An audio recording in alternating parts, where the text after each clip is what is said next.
हम लोग स्टार्ट कर रहे थे क्लास 6 से हिस्ट्री का। सबसे पहले अब हिस्ट्री का देख लें। ऐसा तो सब लोग जानते हो डेफिनेशन इसका हिस्ट्री है क्या। द स्टडी ऑफ पास्ट, उसको हम लोग क्या बोल देते हैं? हिस्ट्री। हिंदी में बोलते हैं इतिहास। इति मीन्स बीती और हास मीन्स कथा या कहानी। बीती हुई कहानियों को अपने क्या बोल दिया? इतिहास को। अब सबसे पहला हिस्ट्री को अगर इंडिया के अकॉर्डिंग देखा जाए, 3 पार्ट में हमने बांटा, एंशिएंट, मेडाइवल और मॉडर्न हिस्ट्री।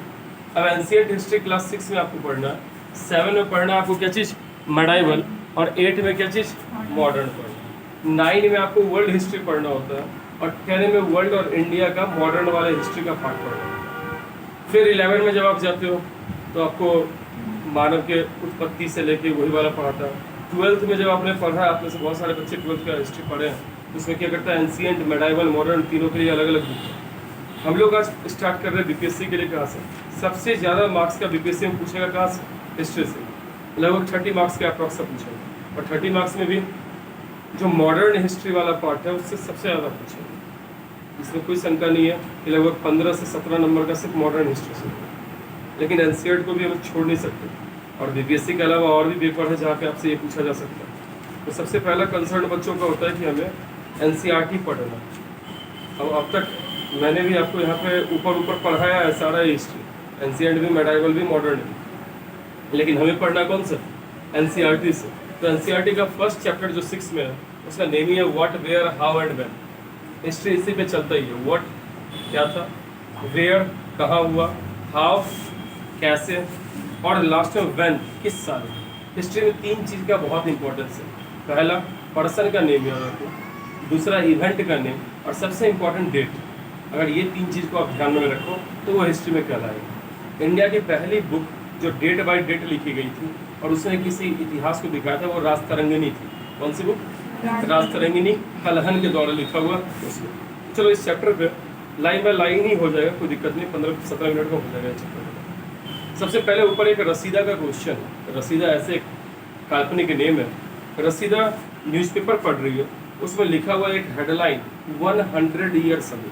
अब उसके माइंड में ये जा रहा है कल की बात जो है वो तो चलो याद है, 10 साल पहले की बात है वो याद है, 100 ईयर्स अगो क्या रहा होगा, कैसा टाइम होगा, लोग क्या पहनते होंगे, खाते होंगे, पीते होंगे, इसके ऊपर उसको क्या चीज़ हुई कि शंका हुआ कि कैसे क्या चलता होगा उस जमाने का, हम बड़ा अच्छे से जरा जान लें।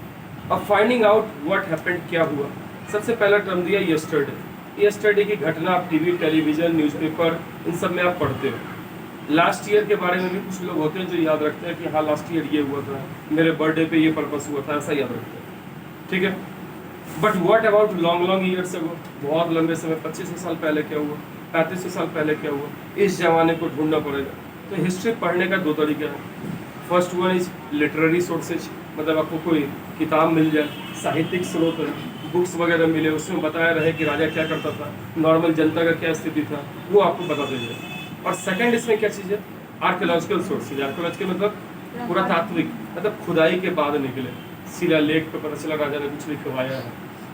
राजा 2 पर्पस के लिए लिखवाता था शिलालेख पे। एक अपने जनता के लिए कि मैंने ये रूल बनाया है, ये रूल तुमको फॉलो करना है, these are the following steps that you have to define, आपको ये सारे रूल्स मानने हैं, उसके लिए लिखवाता था। दूसरा, राजा या रानी अपने ज़िंदगी में क्या स्पेशल किया, इसके लिए लिखवाता था कि आगे आने वाली पीढ़ी जाने कि ये मैंने किया, अपने तारीफ में, ठीक है। हमारे इंडिया में पहला राजा जिसने ये शिलालेख लिखवाना स्टार्ट किया वो अशोका था। कौन था? अशोका, ठीक है। इसलिए पूरे वर्ल्ड का ही सबसे बेस्ट किंग माना गया है किसको? अशोक। मेरा पर्सनली पसंदीदा समुद्रगुप्त है, लेकिन जो सच है वर्ल्ड का उसको गलत कह, ओके, ठीक है। व्हाट कैन नो, तो दूसरा आपने देखा आर्कियोलॉजिकल सोर्सेज में, सबसे पहले आपने क्या देखा? इंस्क्रिप्शंस, पत्थरों पे लिखा रहेगा। पत्थर पे या मेटल पे, कोई धातु पे लिखवाने का फ़ायदा क्या था? ये जल्दी ख़राब नहीं होगा, बहुत लंबे समय तक चलेगा, नहीं चलेगा। पत्थर हार्ड चीज़ है, उसको पानी, हवा, ये सब बर्बाद कर सकता है जल्दी? क्या नहीं कर सकता, बहुत लंबे समय तक चलेगा। अगर तुम लिखवाओगे पेपर पे, कॉपी पे, तो इसके फटने का, कीड़ा खा जाएगा, कुछ भी ऐसा हो सकता है, जल्दी इसका वेस्टेज होने का चांस है। तो स्टोन पे लॉन्ग टाइम तक चलेगा कि शॉर्ट टाइम तक चलेगा? Long time. ओके, तो आप यहाँ देखो, what can we know about the past? There are several things through which we can find out what people ate, क्या खाते थे, क्या क्लॉथ पहनते थे, क्या घर था, ये सारी चीज़ें। इसी थ्रू हम लोग जानते हैं कि इनके बारे में, हंटर्स के बारे में। हंटर्स मतलब शिकारियों के बारे में। हर्डर्स, हर्डर्स मतलब क्या होता है? भेड़ बकरी चराने वाले को हम लोग क्या बोलते हैं? हर्डर्स। हिंदी में बोलते हैं गड़ेड़िया। ठीक। फार्मर्स के बारे में, किसानों के बारे में। रूलर्स, शासकों के बारे में। मर्चेंट्स, व्यापारियों के बारे में। प्रिस्ट, पुरोहितों के बारे में। क्राफ्ट्स पर्सन, शिल्पकारों के बारे में। आर्टिस्ट, कलाकारों के बारे में। म्यूजिशियन, संगीतकार। और साइंटिस्ट, वैज्ञानिकों के बारे में। तो इतिहास में बहुत सारे ऐसे बुक्स हैं जो इन चीज़ों पर लिखता है और उससे आपको ज्ञान मिलता है कि ये लोग क्या करते थे, क्या नहीं करते थे।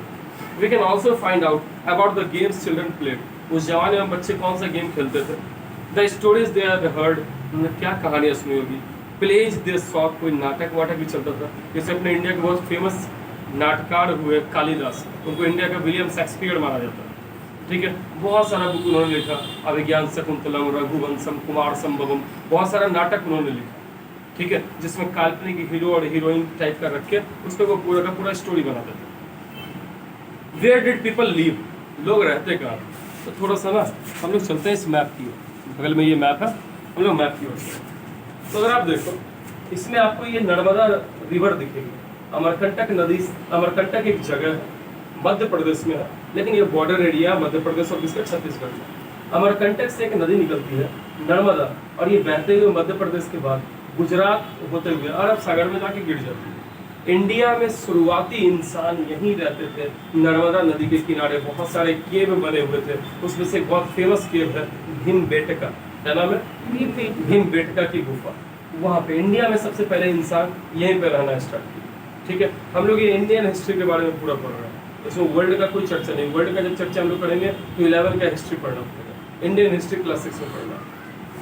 तो आपने नर्मदा नदी को देखा, इसके किनारे सेवरल थाउजेंड ईयर्स इंसान रहते थे। सबसे पहले इंसान यहीं पे रहने लगे थे और यहीं पे उन्होंने गैदर करना शुरू किया। फूड गैदर करना मीन्स क्या होता है? इकट्ठा करना, जमा करना, धीरे धीरे इकट्ठा करते गए। They knew about the vast wealth of plant. पहले के लोगों का क्या था? शुरुआती जिंदगी तो ऐसा ही था, या तो वो हंटर्स थे, या फिर क्या चीज़ थे? गैदरर्स थे। या तो शिकार करेंगे, या फिर क्या करेंगे? खाना इकट्ठा करेंगे। जनरली वो नदी के किनारे रहना पसंद करते थे। उसका मेन पर्पस क्या था? दो चीज़ है। नदी है तो जानवर सब पानी पीने आएगा, तब शिकार कर लेंगे, उसका मार देंगे उसको, तो मेरे पास हंटिंग से मिल जाएगा। नदी है तो उसके आसपास पेड़ पौधा ज़्यादा होगा, तो फल फूल मेरे पास हमेशा मिलते रहेगा। इसी वजह से इंसान ज़्यादा कहाँ बसता था? नदी के किनारे। नदी रहे और बगल में अगर पहाड़ रहे तो और सोने पे सुहागा है। पहाड़ होगा तो कोई गुफा वगैरह होगा, उसके अंदर रह जाएंगे। तो भीमबेटका जो मध्य प्रदेश में है वो एक गुफा है, उसके अंदर बहुत सारा पेंटिंग वेंटिंग, बैल वैल, इन सब का पेंटिंग बनाया हुआ है। शुरुआती इंसान वहाँ रहते थे, वो लोग पेंटिंग बैठ के बनाते, कुछ बच्चा बनाता होगा। तो कुछ अलग अलग कलर भी है, रेड वेड कलर भी है। या तो वो जानवर को मार के खून से पेंटिंग बनाए, या उनको थोड़ा बहुत घास वास से क्या कलर का भी पता चलता होगा, इसलिए उन्होंने बनाया। तो कुछ लोग यहाँ थे।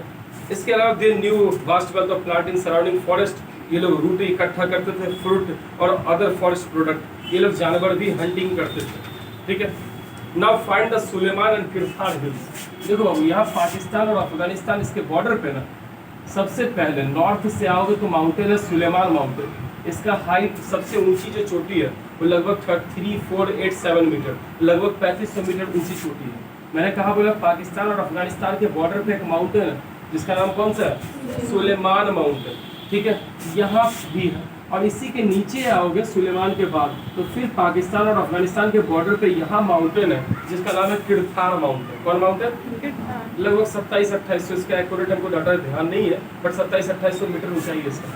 तो सुलेमान और किरथार, किरथार माउंटेन एक नदी वहाँ पड़ती है, वहाँ से लेके अरब सागर तक किरथार माउंटेन फैला हुआ है। इधर सुलेमान।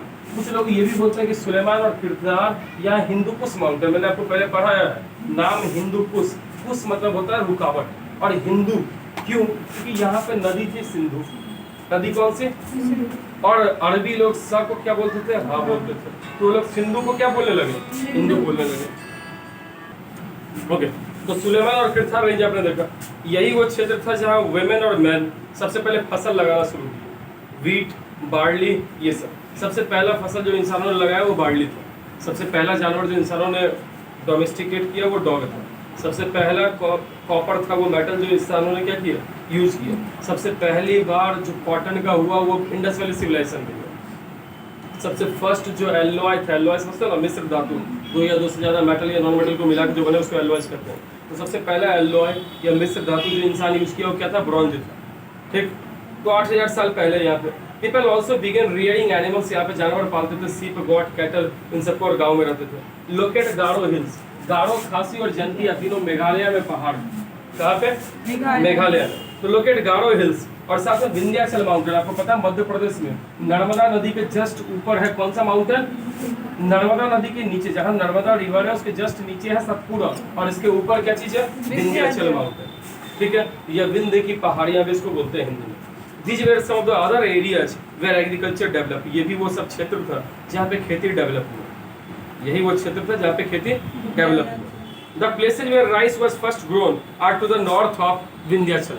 विंध्याचल के नॉर्थ में राइस, चावल ग्रोथ हुआ। और ऐसा प्लेस देखो हम दो लिखे हुए हैं, लाहौर देवा, लाहौर देव नाम का एक जगह है यूपी में।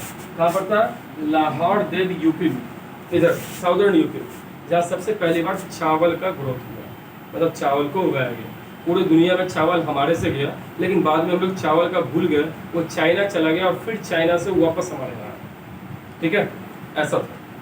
मेहरगढ़ पाकिस्तान में, वही सुलेमान माउंटेन और उसके किनारे, यही वो जगह है जहाँ पे वीट, गेहूं और बारली, बारली मतलब जौ, उसका यूज हुआ। गुफरकाल, इंडिया, ये वो जगह था जहाँ पे खेती और एनिमल हस्बेंड्री, एनिमल हस्बेंड्री मतलब जानवरों को पाला गया। बुर्ज होम, बुर्ज होम कहाँ पड़ता है? इधर ही, यहाँ इस्लामाबाद के ऊपर बालाकोट के साइड में पाकिस्तान में। ये वो जगह है जहाँ इंसानों का हड्डी और साथ में डॉग का हड्डी पाया गया, मतलब इंसान और डॉग दोनों का। इट मींस इंसानों का सबसे फेवरेट जानवर उस जमाने में कौन था? डॉग था। ठीक है, तो ये सारे वो जगह थे जहाँ आपको ये सब चीज मिला। तो आगे आप देखो, trace the river Indus and it's tributaries. Indus नदी आपको मैंने पढ़ा रखा है पहले, लगभग मानसरोवर राकास ताल के पास से कौन सा ग्लेशियर? बोखारछू ग्लेशियर से निकलती है इंडस रिवर। फिर ये तिब्बत से निकल के लद्दाख के एरिया से जाके पाकिस्तान जाती है। एटॉप वो जगह है जहाँ से ये प्लेन एरिया में प्रवेश करती है, और फिर ये बहते हुए अरब सागर में जाके गिर जाती है। एशिया के टॉप नदियों में से एक, लगभग 2900 किलोमीटर का लेंथ है, 2900 किलोमीटर का लंबाई है। ये नदी और इसके जो ट्रिब्यूटरीज किसको बोलते हैं? सहायक नदी। Smaller reverse that pores it's water in bigger river, उसको हम लोग क्या बोलते हैं? ट्रिब्यूटरी। जैसे आप अगर गंगा का देखो ट्रिब्यूटरी, तो क्यूल आपके आसपास, उसको कौन सी नदी? क्यूल। वो क्या चीज एक तरह की? ट्रिब्यूटरी। तो इन नदियों के किनारे ही सबसे पहले शहर डेवलप किए, सिटीज। और आपको पता है इंडस वैली फेमस था किस चीज के लिए? टाउन प्लानिंग, सिटी के लिए था ना।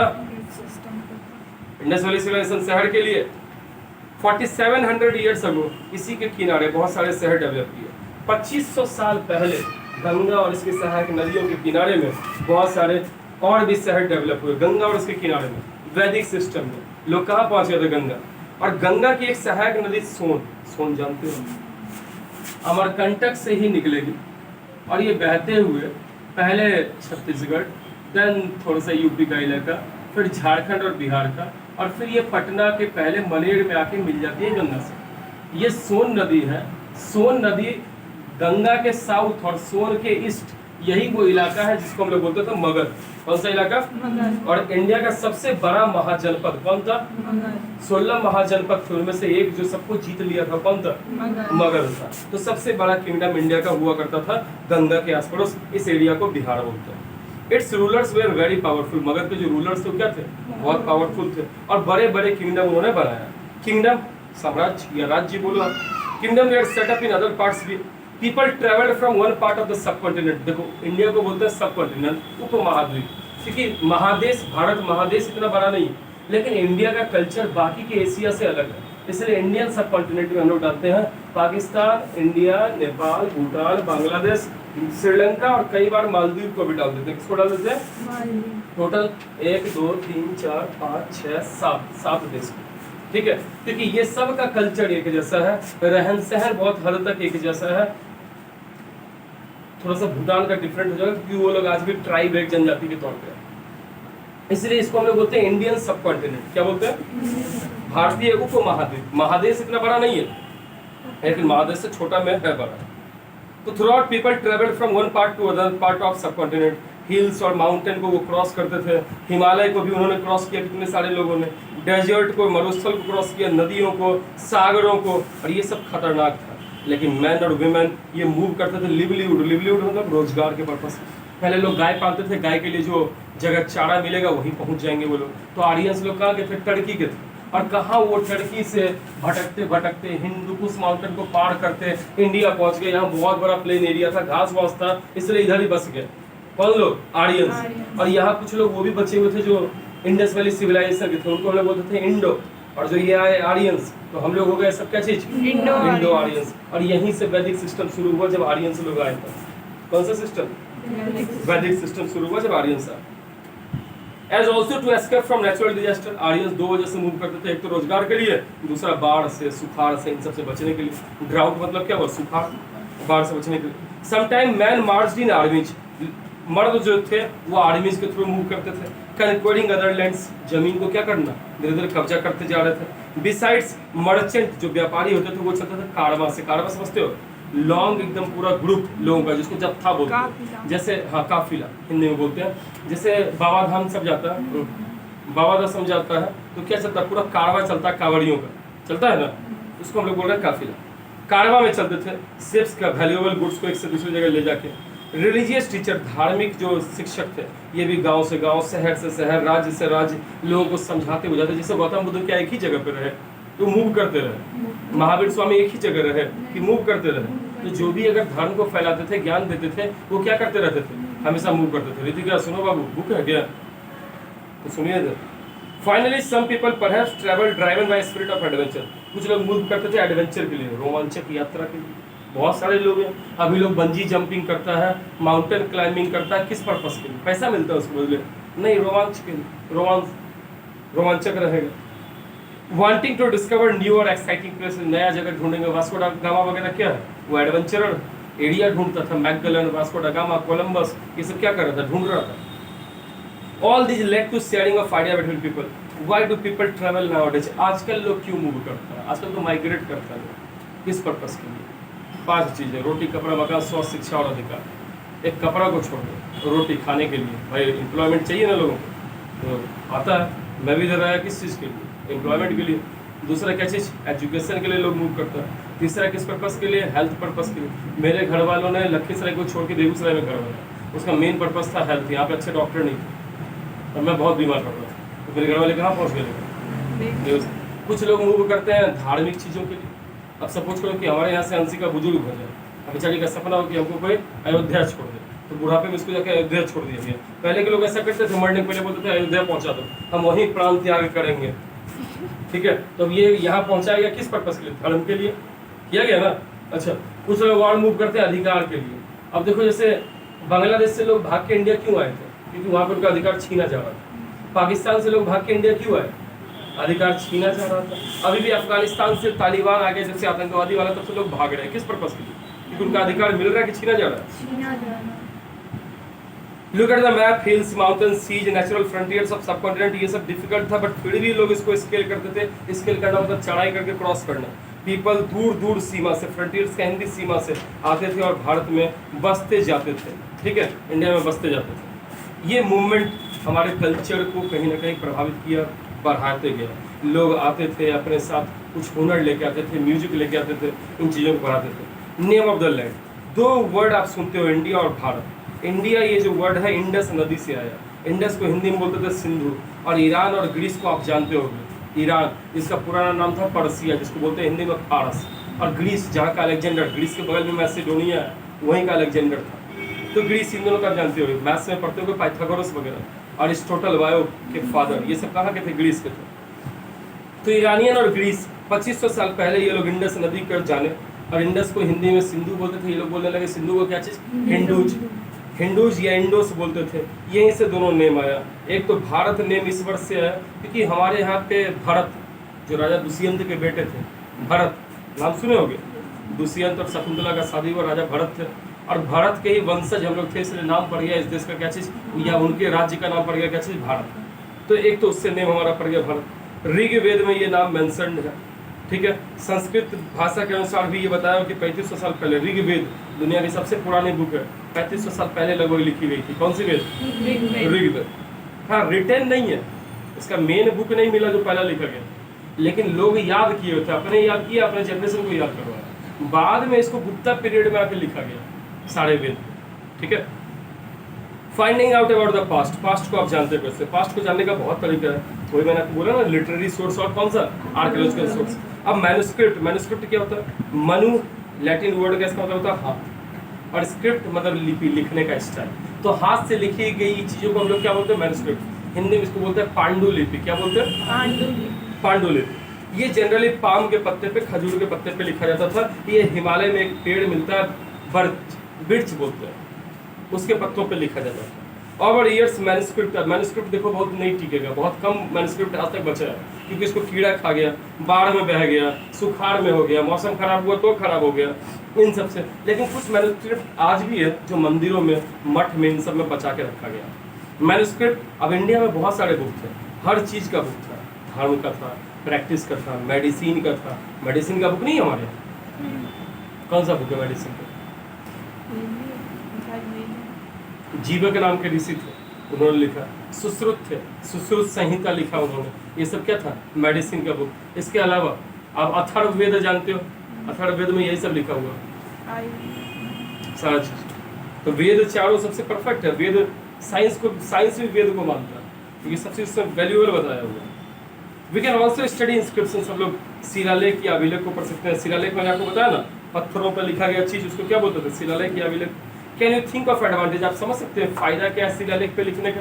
क्योंकि वो लंबे समय चलेगा कि शॉर्ट टाइम तक चलेगा? लंबे समय। There were many other things that were used. इसको हम लोग, जो लोग पुरानी चीजों को निकालते हैं, उसको क्या बोलते हैं? आर्कियोलॉजिस्ट। क्या बोलते हैं? हिंदी में क्या बोलते हैं? पुरातात्विक विभाग के लोग, पुरातत्व बोलते हैं आर्कियोलॉजी को। इससे ये लोग बिल्डिंग, स्टोन, ब्रिक, इन सबको पढ़ते हैं, खुदाई करते हैं, निकालते हैं चीज़ों को। कुछ चीज़ें सड़ी हुई भी होती है, कुछ बची हुई होती है, उससे वो हिस्ट्री ढूंढने का ट्राई करते हैं। ठीक है। आर्कियोलॉजिस्ट बोन्स को देखते हैं, एनिमल को, बर्ड को, फिश को, ताकि ये पता करते हैं लोग क्या खाते थे, किसके साथ रहते थे, सब कुछ पता करने का। इतिहासकार, जो स्कॉलर्स बोलते हैं, वो बोलते हैं सोर्स पर ध्यान देने, और सोर्स में आर्कियोलॉजी का बहुत बड़ा फैक्टर है। देखो, किताब तो वही लिखवाया होगा जो अमीर होगा, तो राजा तो सिर्फ अपने बारे में लिखवाएगा। कॉमन पीपल के बारे में हमें कैसे पता चलेगा? तो कॉमन पीपल के बारे में खुदाई से पता चलेगा, उसका बोन है। जैसे हमें कैसे पता चला हड़प्पा में 2 तरह का कब्र रहता था, एक में अमीर लोग, उसकी ज़रूरत का सामान था, एक गरीब लोग था, उसमें बहुत सारा सामान नहीं था प्रेजेंट, उसका पेट एनिमल वगैरह नहीं था, करते थे ना ऐसा।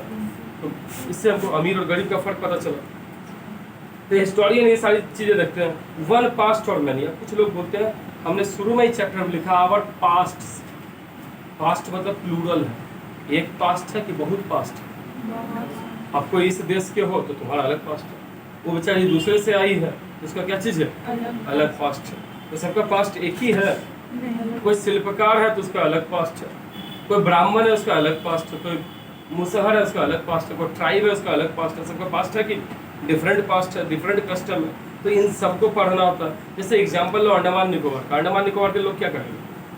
मछली पालन, या मछली को मारेंगे, हंटिंग करेंगे, या वो लोग खाना इकट्ठा करेंगे। जबकि दूसरी ओर दिल्ली के लोग क्या करेंगे? वो लोग ना खेती कर सकता है, ना मछली मार सकता है, ना कुछ कर सकता है। तो वो लोग क्या करेगा? जॉब करेगा, पैसा आएगा, उससे दूसरी जगह से खरीद कर लाएगा, लाएगा कि नहीं? तो क्या दोनों का सेम पास्ट है कि अलग अलग? दोनों का सेम कल्चर है, ट्रेडिशन है कि डिफरेंट है? तो वो डिफरेंट है। बिसाइड दिस बहुत सारा डिफरेंस और भी है। राजा वगैरह सिर्फ उसी चीज़ का रिकॉर्ड रखता था जो उसके लिए फ़ायदेमंद हो, लेकिन ऑर्डिनरी पीपल के बारे में, जैसे शिकारी के बारे में, फिशिंग फॉक मछुआरा के बारे में, गैदरर्स खाना इकट्ठा करने वाले, इनके बारे में कौन बताएगा? तो इनके बारे में मैं आर्कियोलॉजी बताता हूँ। अब कई बार आप, ठीक है, यहाँ तक आप देखिए। आज इसको हम यहाँ पे स्टॉप करते हैं, कल CBC ये सब। तो पहला चैप्टर लगभग समाप्त।